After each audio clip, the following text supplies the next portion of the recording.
مولاي صل وسلم دائما أبدا على حبيبك خير الخلق كلهم مولاي صل وسلم دائما أبدا على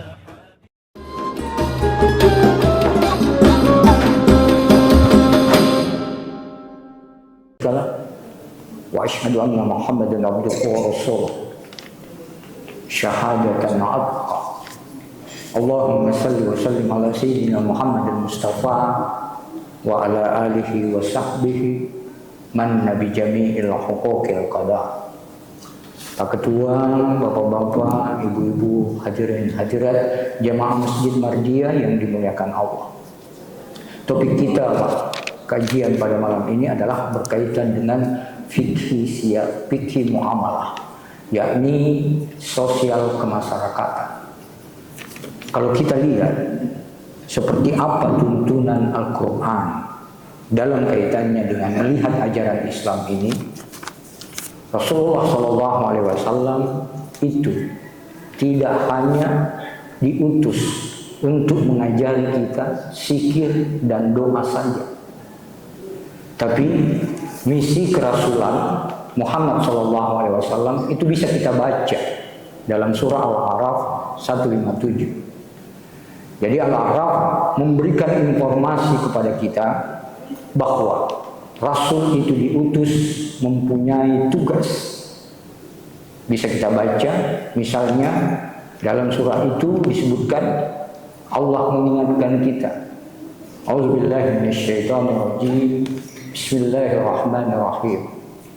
Alladzina yattabi'una ar-rasula an-nabiyyal ummiyya alladzi yajidunahu maktuban indahum fit Taurat wal Injil ya'muruhum bil ma'ruf wa yanhahum 'anil munkar wa yuhillu lahum at-tayyibat wa yuharrimu 'alaihim al-khaba'is wa yad'u 'anhum israhum wal aghlal allati kanat 'alaihim. Saya sengaja kasih merah. Ya'muruhum bil ma'ruf itu adalah tugas kenabian, adalah tugas kerasulan. Jadi Nabi diutus kepada kita, kepada umat manusia itu dengan 3 tugas. Yang pertama, menyuruh, mengajak kita kepada kebajikan, mencegah kepada kemungkaran. Yang kedua, menjelaskan kepada kita tentang halal dan haram. Yuhillu lahum tayyibat wa yuharrimu 'alaihim al-haba'is.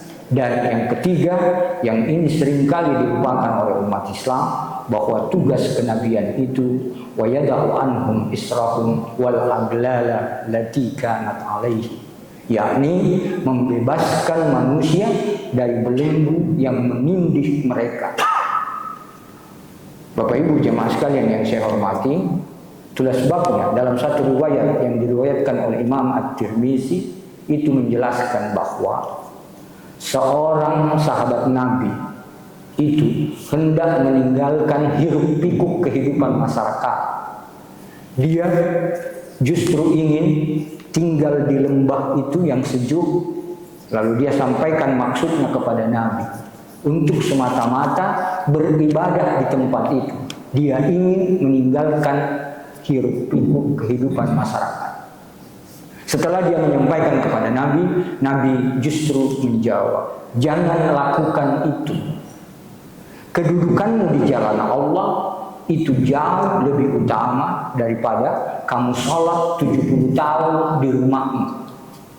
Inginkah kamu untuk masuk ke surga dan diampuni dosa-dosamu?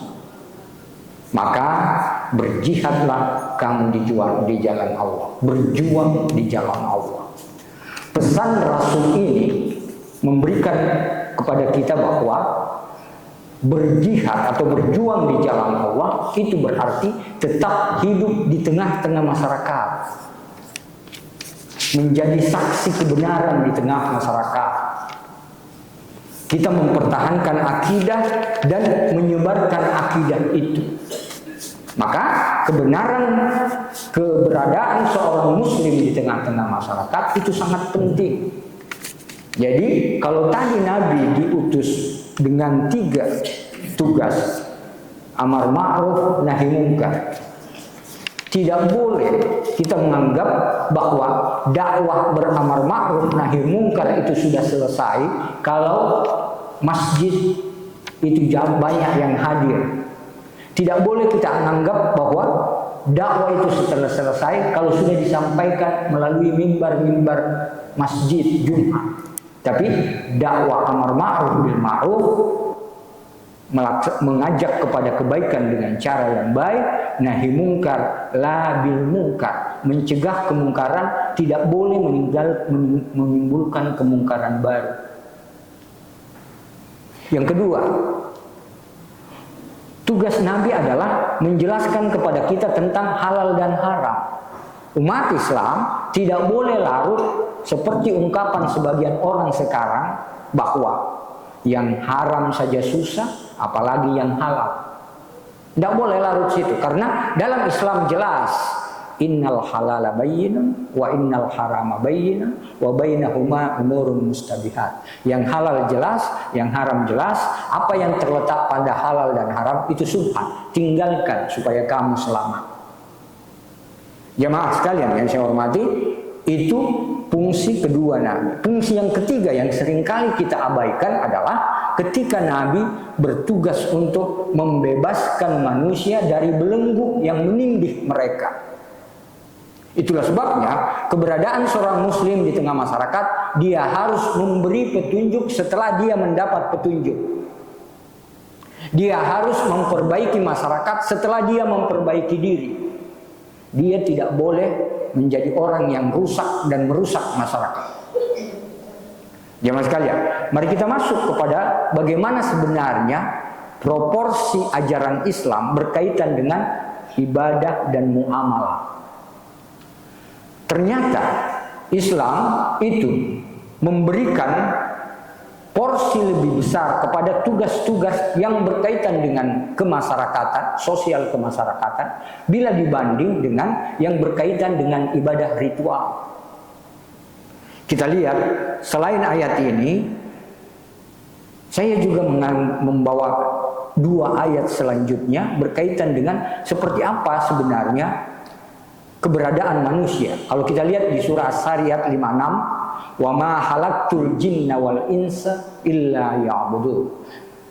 Kata Allah, aku tidak menciptakan jin dan manusia kecuali untuk beribadah kepadaku. Sekali lagi saya merahkan berkaitan dengan ibadah. Begitu juga dengan ayat di surah Al-Anbiya ayat 25. Dalam kaitannya bahwa setiap rasul yang diutus itu mengajak umatnya untuk beribadah. Jadi, wa ma arsalna min qablika minar rasul illa nuhiya ilaihi annahu la ilaha illa ana fa'budu. Jadi, semua rasul yang diutus itu semua mengajak agar supaya beribadah kepada Allah. Nah, ibadah yang kita maksud di sini seperti apa yang disebutkan oleh Ibnu Taimiyah dalam makna yang luas, bahwa segala sesuatu berupa perkataan, perbuatan yang lahir maupun yang tersembunyi, yang diridai dan dicintai oleh Allah, itu masuk kategori ibadah. Jadi bukan hanya zikir, bukan hanya doa, bukan hanya puasa masuk kategori ibadah, tapi memberi makan kepada orang yang lapar, memberi pakaian kepada mereka yang telanjang, dan membebaskan orang yang teraniaya, itu juga masuk kategori ibadah. Karena itu, kalau kita lihat ajaran Islam, saya katakan tadi, proporsi tentang muamalah itu lebih luas, lebih banyak ketimbang yang bersifat ritual. Yang ritual itu biasa kita sebut dengan ibadah mahdhah. Jumlahnya tidak banyak, hanya 8. Kaitan dengan tohara, sholat, puasa, zakat, haji, mengurus jenazah, udhiyah, kurban, akikah, zikir, doa. Itu yang berkaitan dengan ibadah ritual. Kalau kita lihat yang berkaitan dengan muamalah itu sangat luas. Jadi kalau kita sebut ibadah mahdhah itu orientasinya ibadah ritual. Kalau kita sebut dengan ibadah sosial itu berkaitan dengan muamalah. Jadi kita sebut muamalah. Mari kita lihat proporsinya. Saya tadi mengatakan bahwa ternyata Islam memberikan petunjuk berkaitan dengan urusan muamalah itu jauh lebih besar daripada petunjuk yang berkaitan dengan ibadah makmum. Mari kita lihat. Kalau kita lihat perbandingan dalam Al-Quran, kalau ada satu ayat tentang ibadah, maka akan ada 100 ayat tentang sosial. 1 berbanding 100. Satu ayat tentang ibadah akan ada 100 tentang sosial, kemasyarakatan. Coba lihat, kita lihat contoh. Jadi misal proporsi ibadah dan muamalah. Al-Quran dan kitab-kitab hadis, Ustaz tolong diluruskan nanti. Misal kita akan lihat 1 berbanding 100. Satu ayat tentang ibadah akan ada 100 ayat tentang muamalah. Ambil contoh misalnya surah Al-Mu'minun. Qad aflahal mu'minun. Sungguh beruntung orang-orang mukmin. Siapa mereka? Alladzina hum fi sholatihim asyi'un. Adalah mereka yang khusyuk dalam sholatnya. 1. Dalam kaitannya dengan ibadah ritual. Orang mukmin yang beruntung adalah mereka yang menjaga diri dari perbuatan sia-sia sosial. Orang mukmin yang beruntung adalah mereka yang membayar zakat sosial. Meskipun kita katakan ritual, tapi lebih dominan pada sosialnya.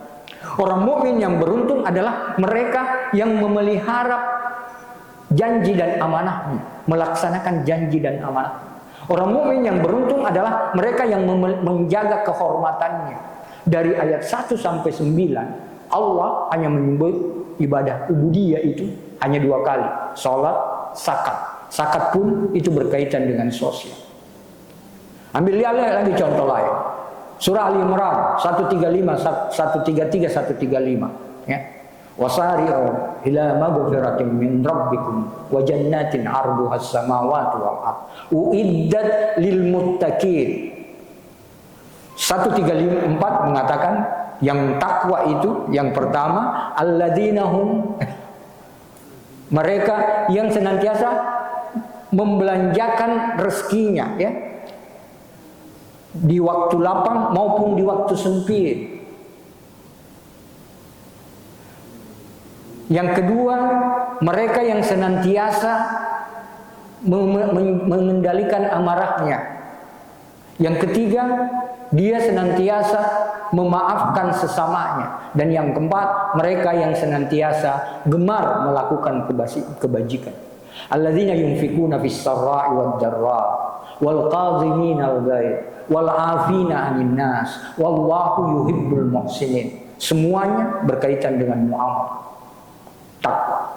Nanti di ayat selanjutnya baru Allah mengatakan mereka juga tidak lupa memohon ampun terhadap kesalahan-kesalahan. Itu bersifat ubudiyah. Itu berkaitan dengan ritual.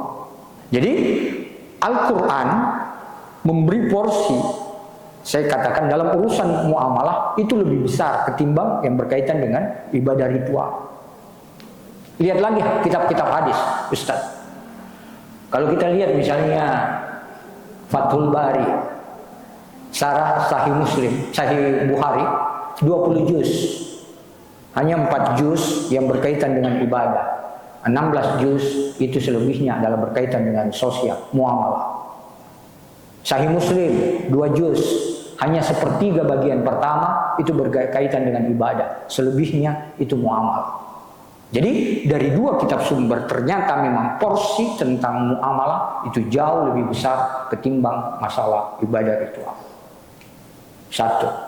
Yang kedua, kalau ibadah ritual itu bersamaan waktunya dengan urusan muamalah yang penting, maka ibadah ritual itu bisa ditangguhkan, ditunda, bukan ditinggalkan. Ditangguhkan, ditunda. Contoh, Nabi dalam satu riwayat mengatakan, saya ingin memanjangkan sholatku, tapi saya mendengar tangisan bayi. Saya memendekkan sholatku itu karena saya paham betapa khawatirnya ibu sang bayi itu karena tangisan anaknya. Nabi memendekkan sholatnya karena pertimbangan sosial. Anak menangis. Yang lain, Ubay bin Ka'ab menjelang Idul Adha, Riwayat Nabi sudah di lapangan, Nabi sudah mau melaksanakan sholat Idul Adha. Ubay bin Ka'ab datang, "Ya Rasulullah, inginkah kamu, sudikah kamu kiranya menjenguk ayahku yang sementara dalam sakaratul maut?" Umar yang ada pada saat itu mengatakan, "Jangan turuti permintaannya Rasul, itu musuh kita, dia Yahudi yang menentang Islam." Tapi Rasul cuma tersenyum. Dia justru meninggalkan jamaah umat Islam yang mau sholat Idul Adha, pergi menjenguk Bapak Ubay bin Ka'ab, seorang Yahudi. Tiba di situ, Ubay bin Ka'ab bilang lagi, "Ya Rasul, maukah kamu memberikan jubahmu itu, selendangmu itu untuk dia gunakan di akhir hayatnya?" Semakin berteriak Umar, "Jangan Rasul, jangan kotori dengan menyelimuti Bapak Ubay itu, dia musuh kita." Rasul masih saja tersenyum. Dari tadi Rasul meninggalkan jamaah yang mau melaksanakan sholat Idul Adha, pergi menjenguk Bapak Ubay bin Ka'ab. Rasul mengatakan kemarahan Umar itu karena kecintaan Umar pada Islam, tapi kemarahan Umar itu justru mengalahkan kecintaannya pada Islam. Dia justru kalah kecintaannya pada Islam daripada kemarahannya. Jadi Nabi meninggalkan umat Islam yang mau sholat Idul Adha, menjenguk Bapak Ubay bin Ka'ab karena pertimbangan urusan muamalah sosial kemasan. Riwayat menyebutkan Bapak Ubay bin Ka'ab itu justru mengakhiri hayatnya dengan mengucapkan 2 kalimat syahadat, yang awalnya adalah seorang Yahudi. Jadi bila bertemu 2 urusan antara ibadah ritual dan urusan muamalah yang penting, maka ibadah ritual itu bisa ditangguhkan, bisa dipersingkat, bukan ditinggalkan. Sekali lagi saya katakan, bukan ditinggalkan, ditangguhkan. Seperti tadi dalam urusan muamalah. Yang ketiga, ibadah ritual yang mengandung aspek kemasyarakatan itu dihargai lebih tinggi daripada ibadah yang dilakukan seorang diri.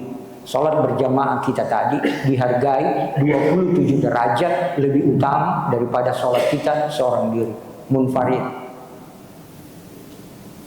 Ibadah yang mengandung aspek sosial. Jadi dihargai 27 derajat daripada yang dilakukan secara munfarid. Yang ketiga, keempat, dalam kaitannya dengan kalau ada kekurangan dalam ibadah ritual kita, contoh orang yang tidak mampu berpuasa, maka dia harus mengganti itu dengan membayar fidyah. Itu berkaitan dengan ibadah sosial, berkaitan urusan kemasyarakatan. Maaf Bapak Ibu sekalian, siapa tahu ada pasangan suami istri misalnya di bulan Ramadan itu justru melakukan hubungan di siang hari Ramadan, maka dia harus memilih kafarat 2. Yang pertama, apakah dia akan mengganti puasanya 2 bulan berturut-turut sesudah Ramadan karena dia berhubungan di siang hari Ramadan, atau dia memberi makan 60 orang fakir miskin. Apa maknanya? Ketidaksempurnaan ibadah ritual kita bisa disempurnakan dengan ibadah yang mengandung unsur muamalah, memberi makan kepada fakir miskin. Tapi kalau kita balik, kita cacat sosial, kita mengambil hak orang lain secara paksa atau yang bukan hak kita, itu tidak bisa diganti dengan salat tahajud 1000 rakaat pun. Jadi cacat ibadah ritual tadi bisa disempurnakan dengan ibadah sosial, sementara cacat sosial tidak bisa diganti dengan ibadah ritual. Jadi kita lihat proporsi. Saya kalau menyampaikan seperti ini, jangan kita salah mengambil kesimpulan. Kalau begitu kita laksanakan saja yang sosial kemasyarakatan, tidak perlu ibadah, salah. Karena ibadah itu adalah sesuatu yang sudah disyariatkan. Maka kita selalu mengatakan bahwa dia harus dilaksanakan. Saya hanya ingin mengatakan bahwa kita letakkan ajaran Islam pada proporsi yang sebenarnya. Ya, kenapa umat Islam itu lebih banyak menghabiskan waktu hanya berbeda pendapat dan menghabiskan waktu untuk bertengkar persoalan-persoalan yang furu'iyah. Sementara urusan ekonomi, urusan politik kemajuan yang lain itu diraih oleh orang-orang lain. Kenapa? Karena kita menitik beratkan pada urusan ritual saja, abai terhadap urusan sosial kemasyarakatan. Padahal seperti yang saya katakan tadi, perbandingan dalam kaitannya dengan ajaran tentang muamalah itu jauh lebih besar ketimbang ibadah ritual. Tempat. Yang kelima, kalau kita melakukan amal kebajikan itu berkaitan dengan urusan membawa manfaat kepada orang banyak, sosial, itu dihargai lebih utama daripada ibadah sunnah kita.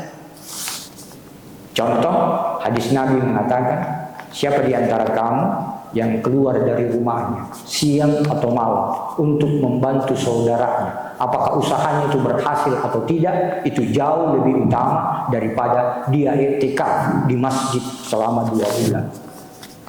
Membantu saudara, ingin untuk meringankan beban saudara, itu mengalahkan ibadah sunnah kita.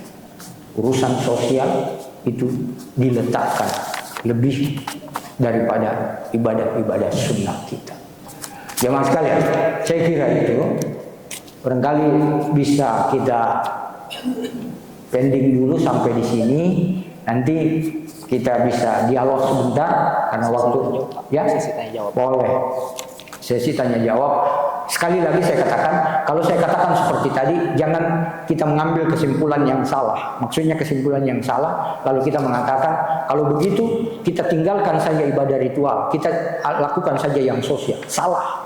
Karena saya katakan, yang ritual itu adalah sesuatu yang sudah disyariatkan, tapi jangan lupa hikmah sosial dari setiap peribadatan yang kita laksanakan. Cukup sebagai pengantar. Ya. Jamaah sekalian, saya lihat banyak jamaah-jamaah saya yang tadi subuh juga di Pemda ada.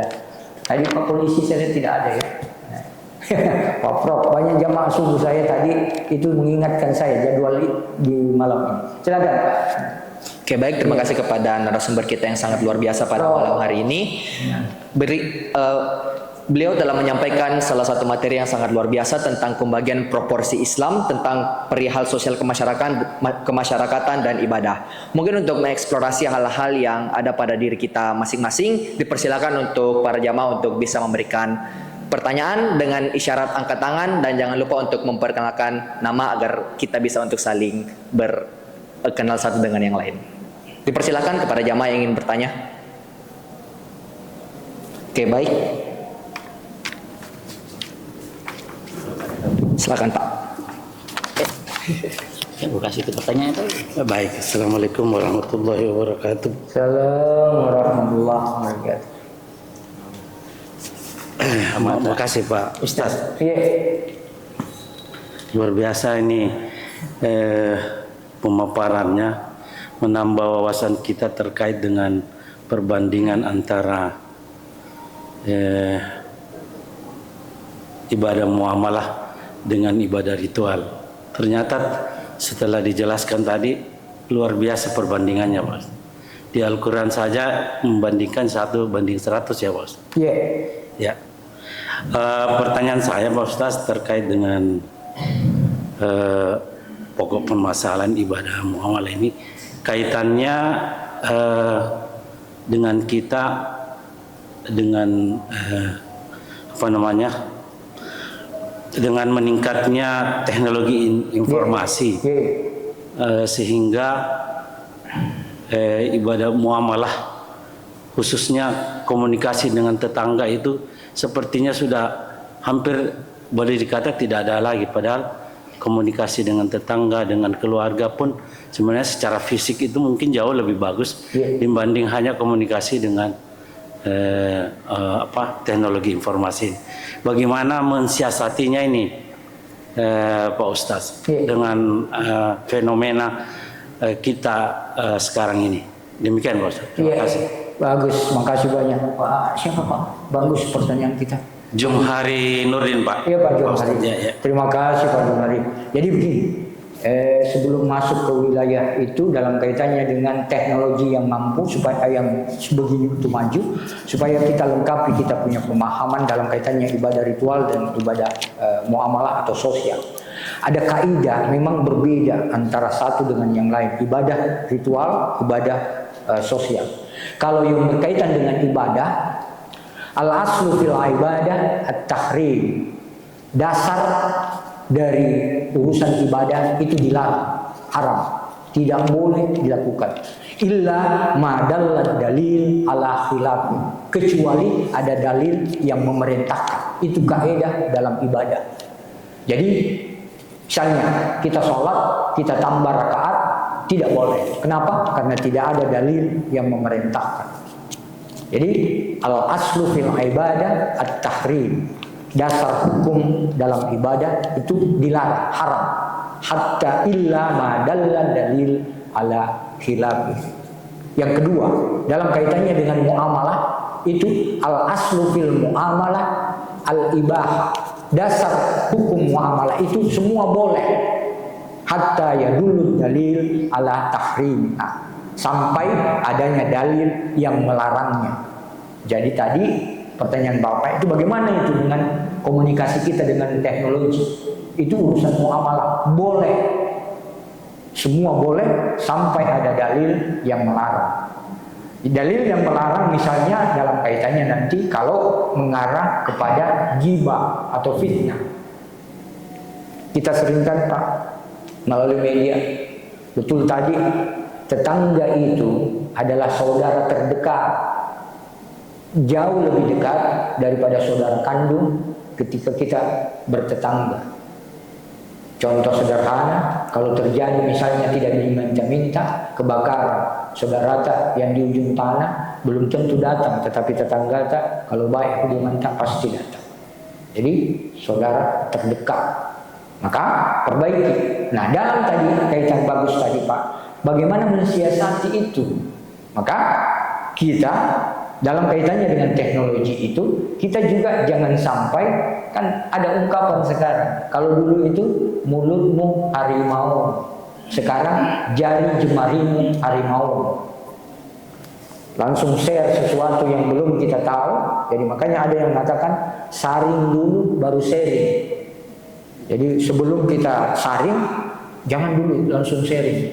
Saring dulu baru sharing. Anda menyebar sesuatu yang tidak kita ketahui kepastian kebenarannya, kita ikut menebar fitnah, menebar ghibah. Saya di Kompas TV mengatakan bahwa bahaya ghibah di media sosial. Betapa bahayanya itu.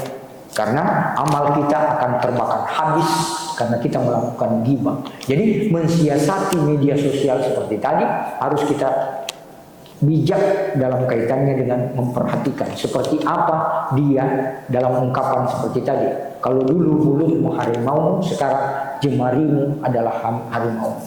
Gampang saja men-share sesuatu padahal kita tidak tahu kebenarannya, resikonya boleh kita nanti masuk kaitannya orang yang ikut terlibat kalau kita menyebar sesuatu yang arahnya fitnah. Bisa kan ditelusuri. Sekarang jejak digital itu gampang sekali ditelusuri. Jadi bijak memanfaatkan dan menggunakan media sosial. Itu. Nanti langkah-langkahnya disilahkan bagaimana caranya membijak untuk bagaimana menggunakan media sosial, medsos. Jadi dia memang ibarat ungkapan, dia ibarat pisau bermata dua. Media sosial itu. Dalam satu sisi dengan mudah kita berkomunikasi dengan orang lain, ya. Tapi pada sisi lain juga berbahaya kalau kita tidak atau secara serampangan menggunakan itu. Saya kira itu, ya. Baik, terima kasih atas jawaban dari Bapak Ustadz. Oke, mungkin untuk lanjut ke pertanyaan selanjutnya sudah ada yang angkat tangan di tiang sebelah sana. Pak Haji. Iya, Pak Haji. Bismillahirrahmanirrahim. Iya. Assalamualaikum warahmatullahi wabarakatuh. Assalamualaikum warahmatullahi wabarakatuh.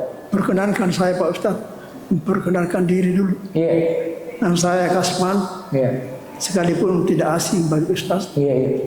Di samping jamaah Masjid Mardia, pengurus dan juga anggota berendam. Iya. Karena saya kata Pak Ustadz juga senang Iya. berendam. Iya. Tapi sayangnya saya undang untuk hari Ahad, beliau ada acara, jadi Iya. tidak sempat bergabung dengan Iya. kita. Iya. Di awal ceramah Ustadz tadi, saya tertadi ada penyampaian mengatakan bahwasanya yang haram-haram saja susah, apalagi yang halal. Iya. Ini sangat menarik Pak Ustadz. Di saat-saat ekonomi kita sekarang ini orang mengatakan mengarah kepada terpuruk Iya. dengan perbandingan dolar Amerika dengan rupiah 17,5 dibanding $1. Iya. Sungguh-sungguh sangat susah di tengah-tengah masyarakat kita sekarang. Nah, makanya Allah menyuruh kita untuk berdoa. Allahumma arinal haqqa haqqa warzuqna tibaa wa arinal batila batilan warzuqna ijtinaba. Tapi terkadang doa kita ini belum sampai kepada Allah. Nah, terkadang terjadi fenomena di dalam kehidupan kita ini. Kita kadang-kala lihat di media sosial atau di WhatsApp. Terkadang kita lihat seorang anak pura-pura mendekat kepada penjual lalu mencuri lalu membawa pulang ke rumahnya, padahal bukan untuk memperkaya diri, tapi untuk sekedar untuk menambah kehidupan daripada keluarganya yang sudah sangat sekarat, hampir-hampir tidak makan lagi sehingga dia mencuri. Iya. Di satu sisi Pak Ustadz, terkadang dalam penugasan suatu tugas di pedalaman, kita lihat tentara-tentara yang di tengah hutan yang kadangkala sudah tidak ada perbekalan. Terpaksa mereka menembak sesuatu yang mudah didapat, yang mungkin dalam agama kita melarang. Tapi apa berbuat karena terdesak, maka terpaksa beliau memakan yang seharusnya tidak pantas kita makan. Iya. Contoh ular atau dan sebagainya. Ya. Nah, bagaimana gambaran dalam kehidupan beragama kita kalau terjadi semacam hal ini? Tentu yang kita lihat tadi yang saya gambarkan dua ini tentu haram untuk dilaksanakan. Tapi karena dalam keadaan terpaksa dilaksanakan. Nah, bagaimana pendapat dalam agama kita dalam hal ini, Pak Ustaz? Terima kasih. Assalamualaikum warahmatullahi wabarakatuh. Salam Pak Haji, bagus sekali. Ya, terima kasih undangan ke Pak Haji karena kebetulan hari Ahad itu kajian saya di Antang subuh, jadi tidak sempat berendam. Yang pertama Pak Haji, dalam kaitannya dengan bagaimana anak yang mengambil itu bukan untuk memperkaya diri, tetapi dia untuk mungkin memenuhi kebutuhannya. Ya, saya katakan ada pesan Nabi bahwa dalam harta itu ada hak selain zakat. Dalam harta ada hak selain zakat. Makanya Nabi membaca surah Al-Baqarah 177. Laisal birra an tuwallu wujuhakum qibalal masyriq wal maghrib walakinnal birra man amana billah ila akhir ayat. Artinya kata Nabi, kalau ada orang miskin yang datang meminta kepada kita, itu adalah hak mereka. Karena melihat pada diri kita ada kelebihan uang. Makanya Pak Prof, saya bilang di Makassar kita perhatikan Pak Haji, seharusnya tidak terjadi itu. Undang-undang menyebut begini, fakir miskin anak terlantar dipelihara oleh negara. Seyogianya Makassar, Sulawesi Selatan tidak ada orang-orang minta, tidak ada, harusnya. Karena undang-undang menyebut fakir miskin anak terlantar dipelihara oleh negara. Tapi coba kita perhatikan di jalan-jalan besar itu, anak-anak minta-minta. Kenapa? Potensi zakat Makassar itu 1,4 triliun. Potensi zakat kota Makassar. Sulawesi Selatan 7-8 triliun. Seharusnya tidak ada yang minta-minta. Karena undang-undang mengatakan fakir miskin anak terlantar dipelihara oleh negara. Di mana kehadiran negara pada saat anak-anak itu minta-minta uang? Harus kehadiran negara. Kayaknya saya selalu bilang, jangan itu cuma pasang pamflet, beri mereka ruang, bukan begitu. Mereka masih sangat potensial, energi, masih kuat, kasih keterampilan supaya jangan minta-minta. Beri dia pelatihan. Jadi kita kembalikan kepada di mana kehadiran negara pada saat yang seperti itu terjadi.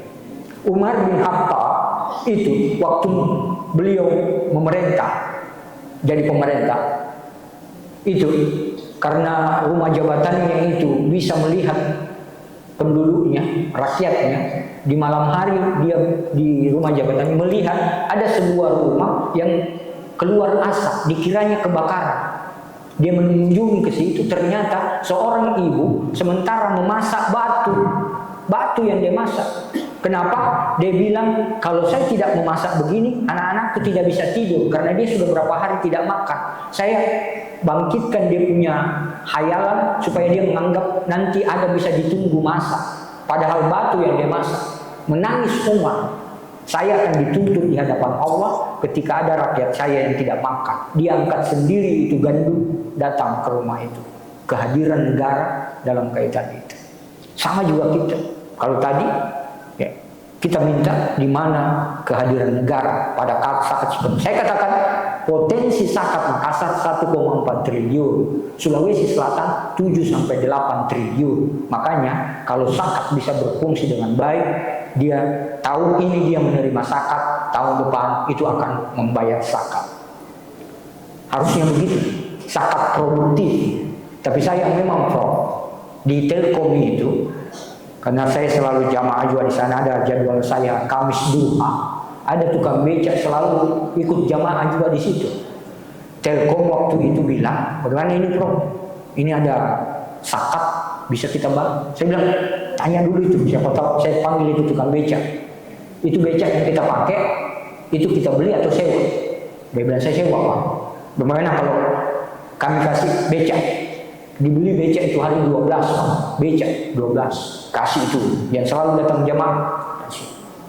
Maksudnya kita, tahun ini kita kasih dia zakat, tahun depan dia harus membayar zakat. Sebab sudah ada becaknya, dia tidak sewa lagi, kan? Tapi tahun depannya datang lagi, tidak boleh lagi becak. Kita tanya, bagaimana? Sudah bayar zakat? Sudah? Saya jual Pak becakku. Nah jual becaknya Pak, karena anaknya mau sekolah. Coba, jadi sikap kita juga. Padahal tadi kan peruntukan zakat itu harusnya produktif. Jangan konsumtif. Tidak boleh kasih zakat itu hanya untuk dimakan hari itu saja. Yang produktif, yang bisa menghasilkan hari ini atau tahun ini dia menerima zakat, tahun depan dia harus membayar zakat. Kasih dia. Itu maksud saya Pak. Jadi dalam kaitan itu tadi tetap harus berlaku. Tidak boleh kita katakan bahwa kalau begitu hukumnya haram-haram sedikit. Tidak ada. Jadi haram-haram, halal-halal. Innal halala bayyinun wa innal harama bayyinun wa bainahuma umurun mustabihat. Halal jelas, haram jelas, yang terletak antara halal haram subhanallah. Ya. Kalau yang kedua Pak Haji dalam kondisi terpaksa minta maaf segera kalau masuk waktu Isya ingatkan saya supaya kita ya. Jadi tidak ada yang terlarang kalau terpaksa Pak. Kalau istilahnya darurat itu nyawa taruhannya.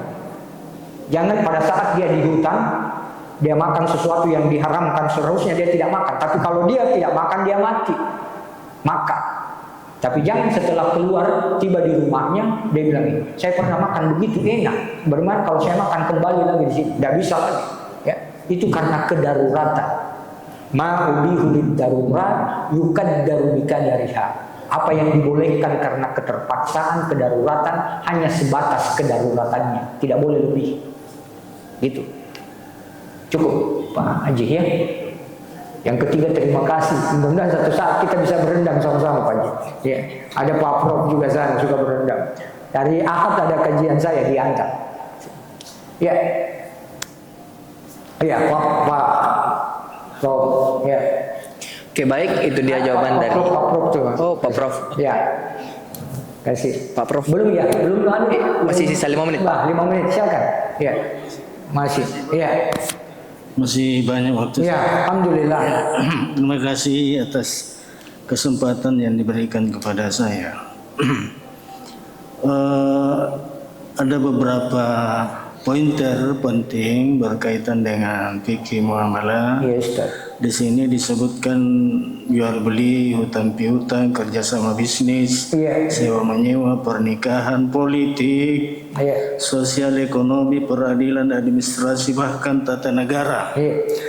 Ini pointer yang bagi kami di sini, Ustaz, sepertinya belum, ya sudah pernah ada jual beli pengajian muamalah yang lalu, tetapi di sini masih ada kesan tentang politik. Iya.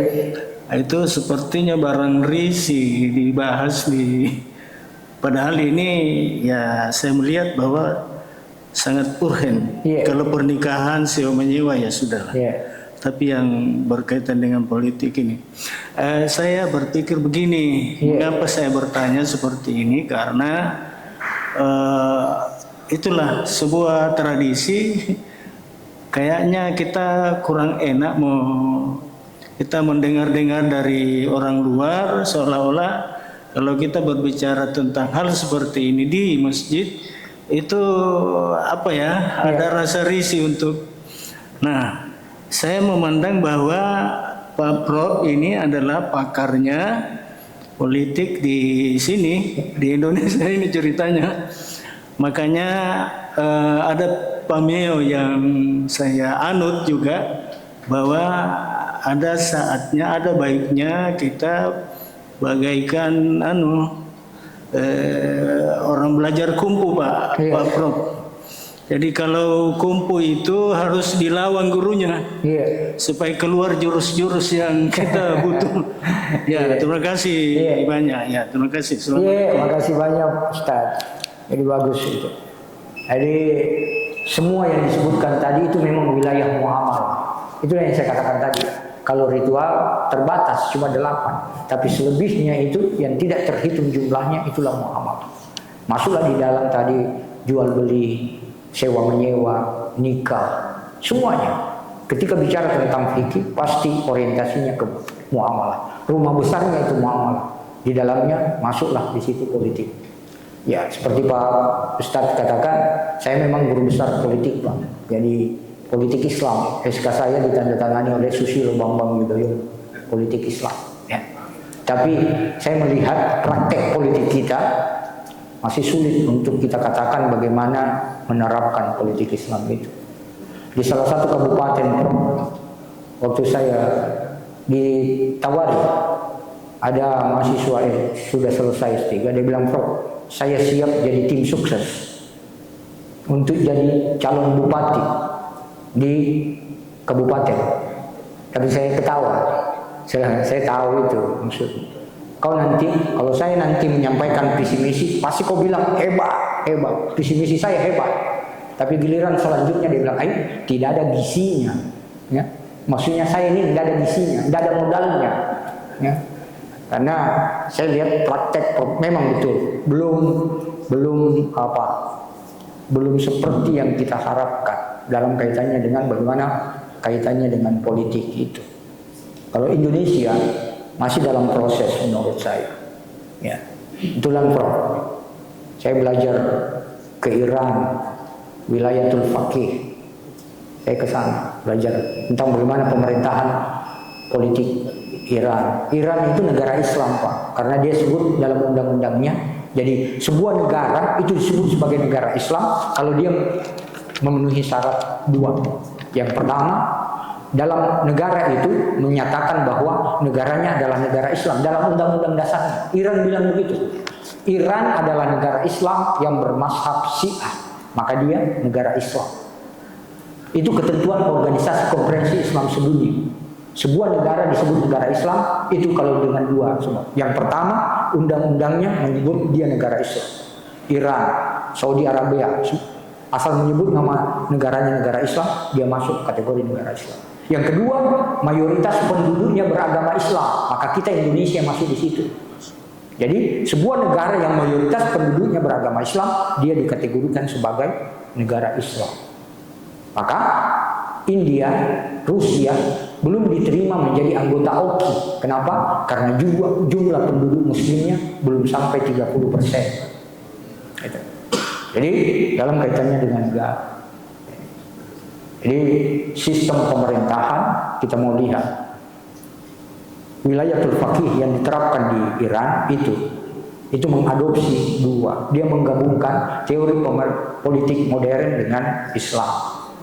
Dia menerapkan namanya trias politika. Dia terkenal tiga lembaga kekuasaan itu. Tapi dia kasih warna Islam. Yahudi, Nasrani, di sana ada perwakilannya di DPR, di lembaga tingkat tinggi, tapi tidak dipilih, ditunjuk. Jadi ada perwakilannya. Tapi minta maaf, boleh jadi kita tidak percaya bahwa Iran itu sebenarnya yang mempraktekkan itu sistem pemerintahan.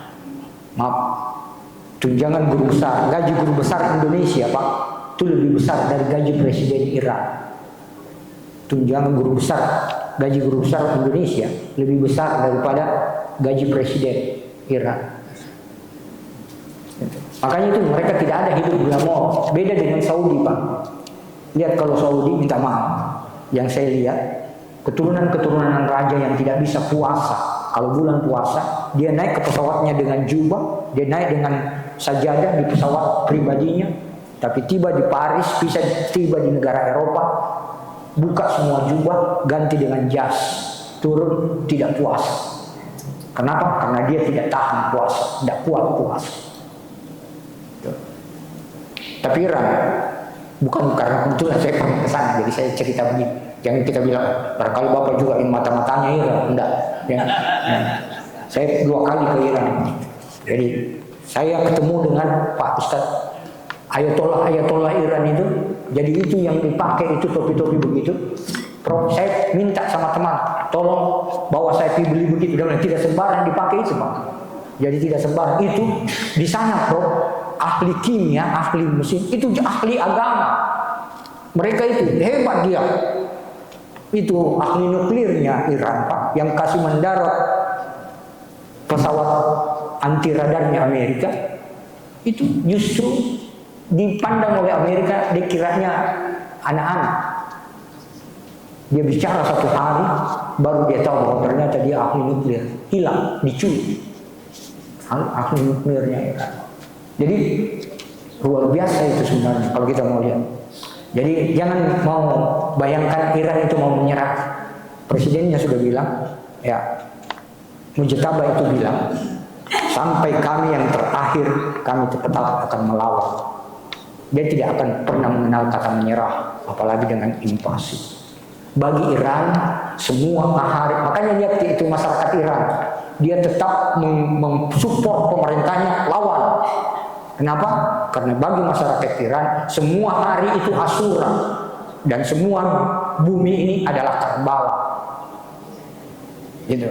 Jadi dalam atas meninggalnya cucu Rasul Husain di situ.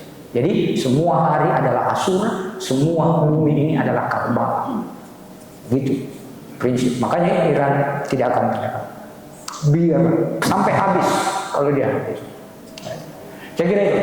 Jadi asal sudah dikumandangkan, tidak jauh lagi dalam kaitan itu.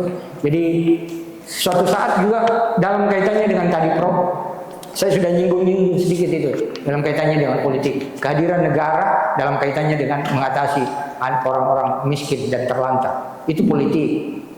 Jadi bagaimana itu bisa supaya itu. Saya kira itu. Makasih. Ya, makasih semua. Ini majelis kita ini pahalanya saya kira Ustaz tahu setara dengan ibadah haji Pak. Siapa yang datang ke masjid untuk menambah ilmu, itu pahalanya setara dengan ibadah haji. Ya. Setara. Cukup. Waalaikumsalam warahmatullahi wabarakatuh. Waalaikumsalam.